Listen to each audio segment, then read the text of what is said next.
Hey guys, once again welcome back to my another video. और उम्मीद करता हूँ आप लोग से कि बहुत ज़्यादा अच्छे होंगे और इन्जॉय कर रहे होंगे अपनी लाइफ में अपने अपने घर परिवार और फैमिली या फ्रेंड्स वगैरह के साथ। सो आज मैं ये टॉपिक लेके आया हूँ, कुछ अलग टॉपिक लेके आया हूँ आपके लिए। इस वीडियो में मैं आपको बहुत ज़्यादा एक इन्फॉर्मेटिव वीडियो जो है ये होने वाली है आप सभी के लिए। मैं बहुत ज़्यादा एक इन्फॉर्मेशन जो है वो कलेक्ट करके लाया हूँ। तो आपका ये जो वीज़ा के रिफ्यूज़ल के चांसेस हैं ये बहुत ज़्यादा बढ़ जाते हैं अगर आप ये ऐसा कुछ करते हो, या फिर आप किसी कंसल्टेंसी या किसी एजेंट के चक्कर में अगर आके आप ये सब कर लेते हो और वो आपको दिलासा भी देते हैं कि नहीं 100% वीज़ा आ जाएगा, ये हो जाएगा वो हो जाएगा, तो ऐसा कुछ नहीं है। तो क्योंकि सारा कुछ डिपेंड होता है आपकी फ़ाइलिंग के ऊपर, आपकी फ़ाइलिंग कैसे किस तरीके से भी आपके डॉक्यूमेंट्स के ऊपर, ठीक है। क्योंकि जो सरकार होती है, गवर्नमेंट होती है, किसी की भी गवर्नमेंट ले लो आप, देखो इंडिया की गवर्नमेंट या कनाडा की या यूके की या सभी गवर्नमेंट की बात करें तो वो जब किसी अदर स्टूडेंट को या किसी भी बाहर के देश को अपने देश में बुलाना चाहती है स्टूडेंट को, तो वो किस प्रूफ पे बुलाती है? जो वो लीगली डॉक्यूमेंट होते हैं आपके, ठीक है, आपके प्रॉपर पूरी फाइलिंग होती है, आपके लीगल डॉक्यूमेंट्स होते हैं, सबमिट होते हैं, वीएफएस में होते हैं सबमिट। और जो यहाँ पे सेंटर वीज़ा यूनिट है या गवर्नमेंट होती है वो सब कुछ वीज़ा ऑफिसर्स जो होते हैं वो चेक करते हैं आपकी फ़ाइलिंग के ऊपर कि आपका कोई भी डॉक्यूमेंट जो है वो फेक तो नहीं है, ठीक है। आपका जो चेक लिस्ट है आपने वो प्रॉपर पूरा किया है या फिल किया है या नहीं किया है, तो उसी बेस पे आपको जो है वो वीज़ा मिलता है। और स्टूडेंट के केस में ऐसा होता है कि वो आपको बिल्कुल बारीकी से चेक करते हैं कि स्टूडेंट ने पहले क्या पढ़ाई किया है, अब क्या पढ़ाई करने आ रहा है, और आगे का इसका फ्यूचर गोल क्या है, यहाँ पे ये रहेगा नहीं रहेगा, यहाँ से वापस चला जाएगा या फिर यहीं पे ही रह के, या इलीगल तो नहीं रहेगा, या फिर आगे मूव तो नहीं हो जाएगा। ये ऐसे बहुत सारी चीज़ें होती हैं जो ऑफिसर्स के दिमाग में होती हैं, ठीक है। तो इसी वजह से वो आपका इंटरव्यू भी कलेक्ट करते हैं, ठीक है। तो इस वीडियो में मैं आपको बहुत सारी चीज़ें ऐसे बताने वाला हूँ जो आप ना करें बिल्कुल भी। सो बिना किसी वक्त के गवाए मैं आपसे कुछ बातें जो है शेयर करना चाहता हूँ, ठीक है। तो चलिए करते हैं वीडियो को स्टार्ट बिना किसी देरी के।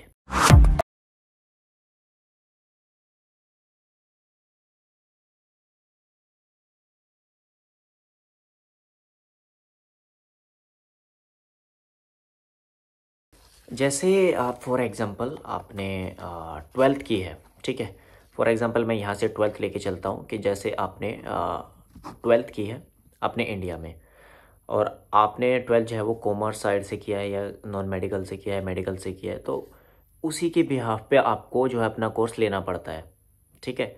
आप अप्लाई करते हो, ठीक है। आप अगर नॉन मेडिकल से हो या मेडिकल से हो या किसी भी फील्ड से हो, अब आप ट्वेल्थ किया है आपने, देन आपका स्ट्रीम यहाँ पे कॉमर्स था, आपने वहाँ जाके कुछ और चूज़ कर लिया, आपने हॉस्पिटैलिटी कर लिया, आपने ये कर लिया, आपने बिजनेस मैनेजमेंट कर लिया, आपने कोई, आप अपना कोर्स जो है अपने प्रीवियस, पहली बात, हमेशा हमेशा ये बात ध्यान रखो कि जो आपने प्रीवियस स्टडी की है पहले, उसी के ही यहाँ पे आगे आपका कोर्स होना चाहिए, उसी से ही रिलेटेड होना चाहिए कोर्स आपका। ऐसा नहीं है आपने यहाँ कुछ और कर लिया इंडिया में और वहाँ कुछ और करने जा रहे हो, ठीक है, ऐसा नहीं होना चाहिए। ओके, पहली बात ये दिमाग में रख लो। और हमेशा, और अब मैं आ जाता हूँ जो जिन्होंने ग्रेजुएशन किया, ठीक है। तो कई एजेंट ऐसे होते हैं, नाम तो नहीं मैं लूँगा, बट कई एजेंट ऐसे होते हैं या कंसल्टेंसी ऐसी होती है कि वो, आपने यहाँ पे ग्रेजुएशन किया है, ठीक है, आपने यहाँ पे ग्रेजुएशन किया है, आपका 3 साल का गैप हो गया है, 4 साल का गैप हो गया है, तो वो उस गैप में भी आपकी डिग्री शो कर रहे हैं, आपने ग्रेजुएशन भी किया है, आपके उसी गैप में डिग्री भी शो कर रहे हैं, और आगे आपका जो कॉलेज में एडमिशन लिया है वो भी ग्रेजुएशन में ही लिया है, ठीक है। तो ऐसे कभी भी वीज़ा नहीं आता है, ये बिल्कुल गलत फाइलिंग का, ये करने का, प्रोसेस करने का बहुत ही गलत तरीका है। वो आपको बहलाते हैं, फुसलाते हैं कि नहीं आ जाएगा, हमारे पे विश्वास रखो, 100% विश्वास रखो, ये हो जाएगा वो हो जाएगा। लेकिन आपको ऐसा कुछ नहीं करना है, अपने दिमाग से भी चलना है, ठीक है। वो आपको जैसा चलाते रहेंगे, आपको ऐसा नहीं चलना है, ठीक है। अपने दिमाग से भी चलना है, कुछ अपने पॉइंट ऑफ व्यू भी लेके चलना है, ठीक है।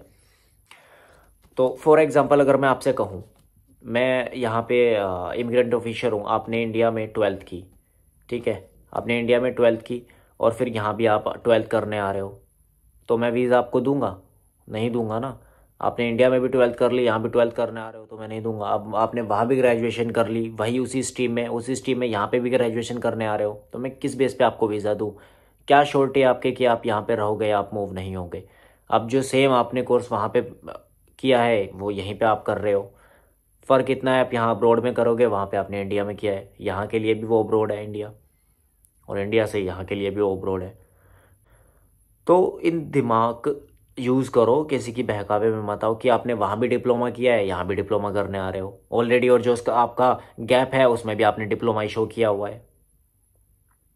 तो भाई ये बिल्कुल भी एक अच्छा तरीका नहीं है फाइलिंग प्रोसेस करने का। मैं सभी को बता देता हूँ, 12th कॉमर्स साइड से किया है, किसी भी साइड से किया, चलो उसके 12th के बाद आपके पास ऑप्शंस क्या है, आप कर सकते हो। आप मेरी स्ट्रीम में, जैसे मेरे स्ट्रीम ये था, बैकग्राउंड में ये था कॉमर्स था, मैंने आगे बिजनेस मैनेजमेंट का कोर्स कर लिया, ये मेरे लिए बहुत अच्छी बेनिफिट है। और मेरा कोई अगर मेरा गैप भी था तो उसमें मैंने जस्टिफाई किया है एज अ जॉब मैंने जस्टिफाई किया, और उसी क्राइटेरिया में जॉब किया है मैंने, जो मैं आपका कोर्स आगे चूज़ कर रहा हूँ। ठीक है, अपना कोर्स ये मैं ले रहा हूँ बिजनेस मैनेजमेंट का, या फिर मैंने कुछ भी हॉस्पिटैलिटी मैनेजमेंट का ले लिया, तो मैं जो मेरा पिछला 1 साल का गैप है या 2 साल का गैप है, मैंने उसमें ये शो किया कि मैंने इसी फील्ड में काम किया है वहाँ पर।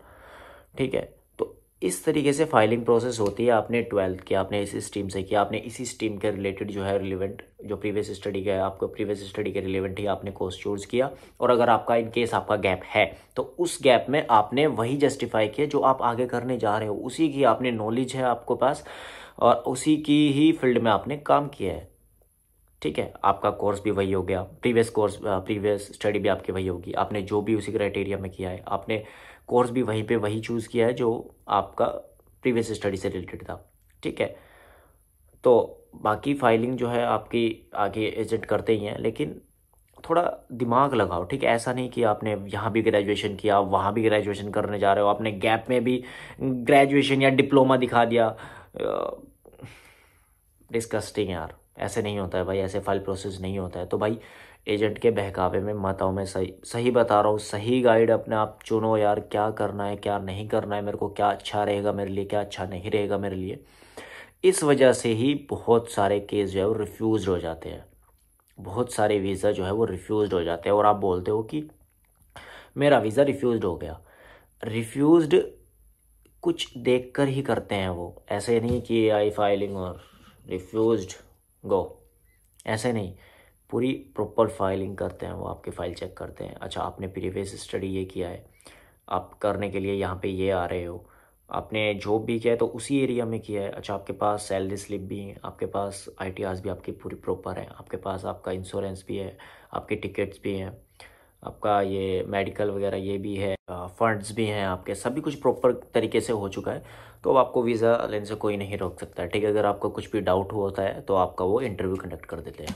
ठीक है, तो ये सभी के लिए मैं आज लेके आया था कि भाई ऐसे मत करो। ठीक है, वीज़ा तभी मिलता है, प्रॉपर गाइडेंस अगर आपके पास हो, प्रॉपर तरीके से आपकी फाइलिंग लगी हुई हो, तभी आपको वीज़ा मिल जाता है। अदरवाइज़ आपको वो रिफ्यूज़ कर देते हैं, और करते भी हैं रिफ्यूज़। बहुत ऐसे बच्चों को रिफ्यूज़ किया है कि एजेंट बोलते हैं ना, अरे चल जाएगा, ये चल जाएगा, अरे एडिटिंग करके चल जाएगा, ये चल जाएगा, वो चल जाएगा। भाई एडिटिंग नहीं चलती है। ठीक है, प्रॉपर जेन्युइन तरीके से चलता है सब कुछ काम एम्बेसी में। ठीक है, तो इस वीडियो में मेरा यही था भाई, अवेयर रहो और बच के रहो यार। ठीक है, सो मिलते हैं नेक्स्ट वीडियो में। चैनल को सब्सक्राइब जरूर करें, अगर आपको इस वीडियो से थोड़ी सी भी इन्फॉर्मेशन कनेक्ट होती है तो मुझे बताएं, कमेंट करें, ज़्यादा से ज़्यादा कमेंट करें किस टाइप की आपको वीडियो चाहिए। तो मिलते हैं नेक्स्ट वीडियो में, तब तक के लिए बाय बाय, थैंक यू, धन्यवाद, बाय बाय।